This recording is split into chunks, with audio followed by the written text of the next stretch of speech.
Ayan mga gawiks, ang masayang morning na maulan sa lahat dyan, no? Dahil ngayon mga gawiks ay kulimlim. Ayan yung kalangitan, no? Yan ay maambon ngayon na kasalukuyan.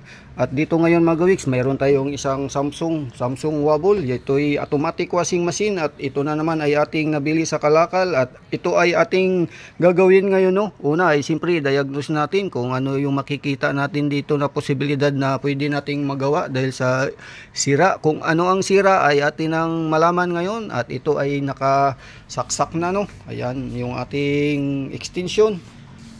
At siyempre mga gawiks, i-on natin yung tubig dahil yan ay may tubig na rin, no? Ayan yung hose. I-on natin mga gawiks yung tubig, no? Ayan dito sa gripo para malaman natin kung anong diferensya. So ayan na mga gawiks. Ayun.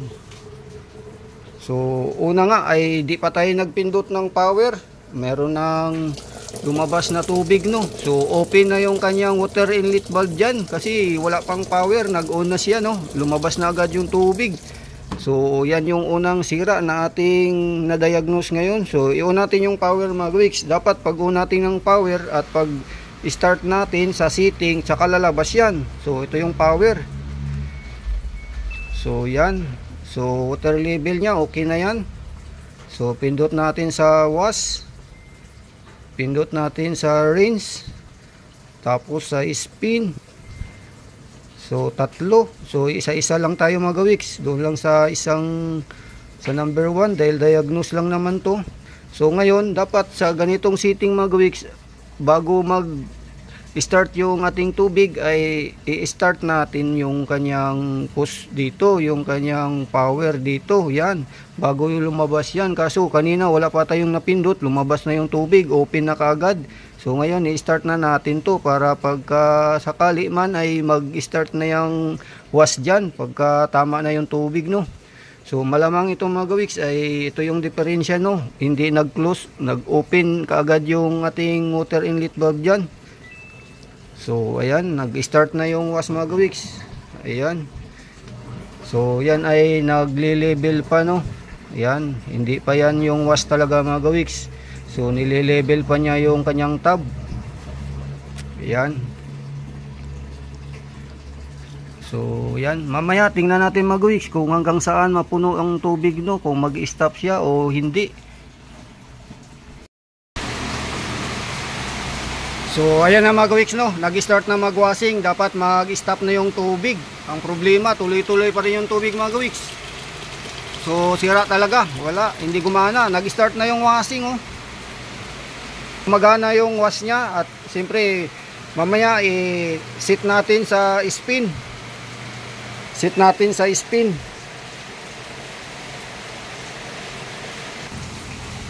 So start natin para sa spin. So ayan mga gawiks, tingnan natin to. Ayan, open na yung tubig mamaya mga gawiks. Kung ayan na, lumabas na mga gawiks. Hanggang maubos yung tubig ay tingnan natin kung mag-spin dry siya, no? So ayan na mga gawiks, nag-start na mag-spin, no? So good ang kanyang spin dry, no? Ayan, dahil sa naubos na yung pag-drain ng tubig. So yan na nga, ang ating diagnose mga gawiks ay maring yung board ay buksan natin, tingnan natin. Yan, yung kanyang sira ay yung water inlet valve, no? So mayroon yan doon mga gawiks na ating titingnan. So ito na ngayon mga gawiks, tanggalin na natin yung board, no?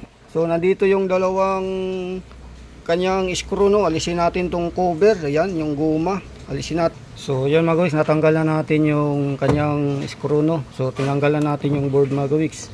So yan yung board na ating tanggalin.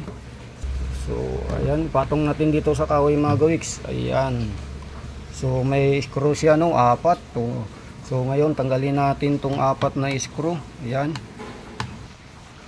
So matapos matanggal yung kanyang mga screw dyan ay ito na. Ayan, nabaklas na natin mga gawiks. At makita na natin yung mga parts dyan mga gawiks, no? So yan, check natin yung kanyang sira kung saan. So ngayon, ayan mga gawiks. So ito yung mga kanyang sakit sa power, no, dito. Yan. So dito yung kanyang parts doon sa, ayan mga gawiks, ayan. So napansin natin may isang part diyan na sunog, no. At Ayun na nga, napansin natin dito, ayan, may itim. So yan ay sira yung isang triac dito mga gawiks. So dati tayo ay nagkaroon na ng Samsung Wobble na una nating ni-repair, no. Ito yung may sira, yung diretso agad din ang kanyang pagwas, walang reverse. So ito yung may sira mga gawiks. So bumili tayo ng bago. Ngayon ito mga gawiks, dito naman, ito yung sira sa hindi nag-stop o dire-diretso yung tubig, no. Ayan, may putok. So yung board na luma na ating pinalitan dati mga gawiks, kunin ko lang at yan ay pwede natin sigurong pagpalitin. So ito yun mga gawiks, yung unang board na ating pinalitan na nag-order tayo ng bago, no. So ito ang sira niya mga gawiks ay ito, yung kanyang wash ay dire-diretso, hindi siya nag-reverse. So ngayon ito naman ay sa kabila ang sira. So ang gagawin natin mga gawiks, ipalit natin to, yung kulay itim na yan. Ayan, nung maliit na yan, naka-screw, yung maliit. So ito mga gawiks, ito yung sira. So dito naman yung sira. So itong board na to ay wala na.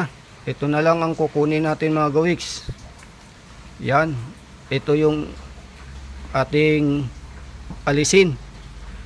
Tapos ipapalit natin to. So yun ang gagawin ko mga gawiks, no. Alisin ko yung mga sakit dyan, no. So ngayon itong dalawa na to mga gawiks ay pagpalitin natin. Ayan. So ito yung maaring good, ito naman yung dati pang sira, pagpalitin natin. So ito na mga gawiks, na-repair na yung ating board, no. Naipalit na yung ating tinanggal dito, no. So ito yung sira mga gawiks, ayan, hindi nakahinang, no. So naoperahan na siya, ayan, tinanggal na dyan. Ito yung sira, yan yung may putok mga gawiks. So dito na palit na natin, no. So yan, naipagpalit na natin yan. So hinang na dito mga gawiks. So i-testing na natin yan ngayon, no. Yan. So kabit lang natin to mga gawiks, ikabit ko lang.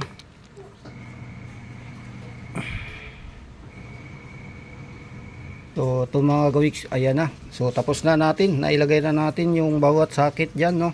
So ilagay natin dito sa kanyang housing. So yan na mga gawiks. So ilagay natin mga gawiks dyan. So yan na mga gawiks, ang ating board na ilagay na natin, no. Yan, sa kanyang housing. So lagyan ko lang ng mga screw mga gawiks para matesting natin to mamaya. Ginawa mga gawiks, no. So ito ay hindi ako ang may gawa nito mga gawiks, dinala ko doon sa aking kaibigan, no, sa kanyang shop. Siya na yung naggawa niyan. Yan, kaya mabilis lang mga gawiks, wala pang isang oras nagawa na niya, binalikan ko lang agad ngayon. So yan ay atin ang testing yan, pagkakabit natin mga gawiks, testing na natin to. So ayan, alright na. Tayo ay tapos na, no, magkabit ng board na na-repair na at yan ay testing natin. Pero maya-maya lang yan ating gagawin dahil sa ito may nagwawashing pa tayo, no. So yan, medyo 22 minutes pa, antayin natin. So yan yung isa sa mga nagawa din natin mga gawiks. So ito ngayon yung pang-apat na to. Pang-apat na automatic washing machine ang ating gawa, no. So testing pa lang mamaya natin yan mga gawiks. Yan, so pag nag-alright, okay na yan, ating linisin. Yan, linis lang to mga gawiks. Yan, linis tayo. So ayan mga gawiks, no, okay na, nakabit na natin yung board at yan na nga yung ating tubig, nalipat na natin mga gawiks yung supply. Ito ay tapos na tayo mag-washing dyan at nakasaksak na rin mga gawiks. So ngayon, yung tubig natin dyan mga gawiks, subukan natin, i-on natin mga gawiks para malaman natin kung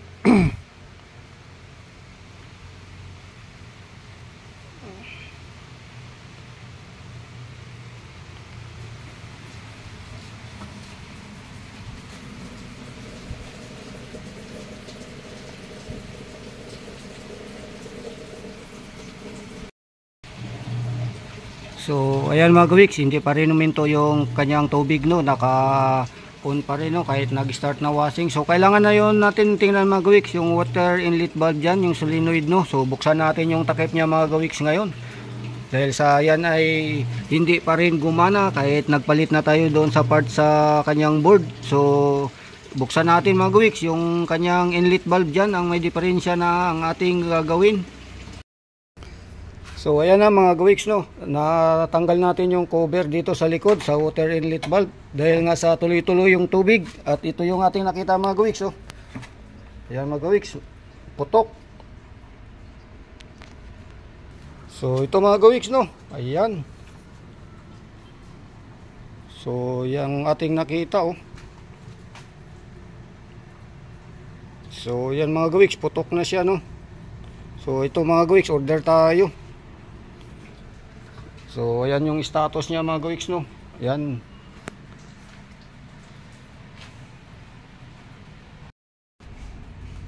So ayan na nga mga gawiks, no, after 2 days natin na in order to. Ayan, itong sira ng inlet valve ng ating washing na nire-repair, no. Ito na ngayon mga gawiks, after 2 days, yan. Dumating na siya mga gawiks. Ito ay atin ang kukunin sa kanyang balot. Ayan.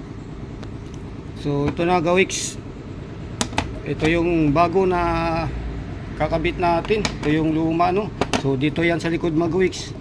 Ay galing dito sa ating sa likod, no, dito sa tubig yan mga gawiks. So yan. So ito yung kanyang butas na ating pagkakabitan, no. Yan, diretso yan mga gawiks para may kabit na natin dito sa likod yan. So yan na mga gawiks, naikabit na natin, no, yung kanyang water inlet valve, yung solenoid niya. At ngayon yung kanyang tubig, ayan yung tubig mga gawiks, ikabit natin. So ayan, nakabit na nga natin yung kanyang water supply, no. Ayan, so lagyan muna natin ng takip. Tingnan natin kung may tubig na mga gawiks o yung tubig niya ay automatic. So dito mga gawiks yung tubig, no, i-on natin. So dati pag in-on natin ito mga gawiks, may tutulo na kaagad doon. So ngayon, ayan, so ngayon pindot tayo sa wash o water level lang, dito lang sa isa. Tapos kung wash, ayan yung wash natin. Tapos ang kanyang rinse, ang wash saglit lang mga gawiks, i-set lang natin to sa mabilisan, pinakamababa lang.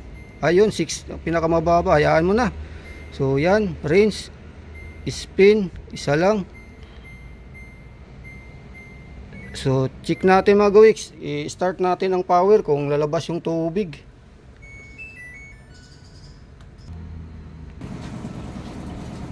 So ayan na mga gawiks, lumabas na ang tubig niya, no. So yan, ay obserbahan natin kung good na yan mga gawiks. Kung mag-automatic din siya wash sa water level sensor niya, kung tatama na yung level 1 na tubig ng mga gawiks, no, antayin natin. Yan. So ayan na mga gawiks, no. Nagwawas na siya, no, sa water level niya na 1 ay okay na, nag-automatic na siya magwash. Ayan.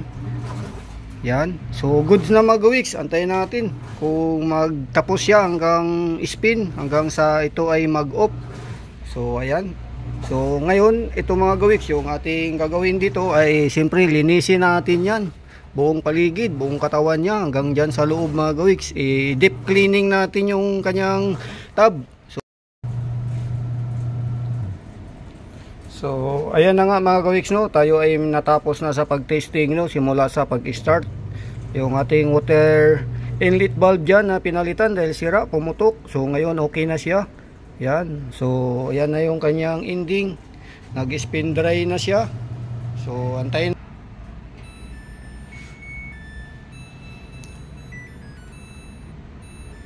So yan mga gawiks, finish na, no. Ayan, alright na mga gawiks, nagawa na natin.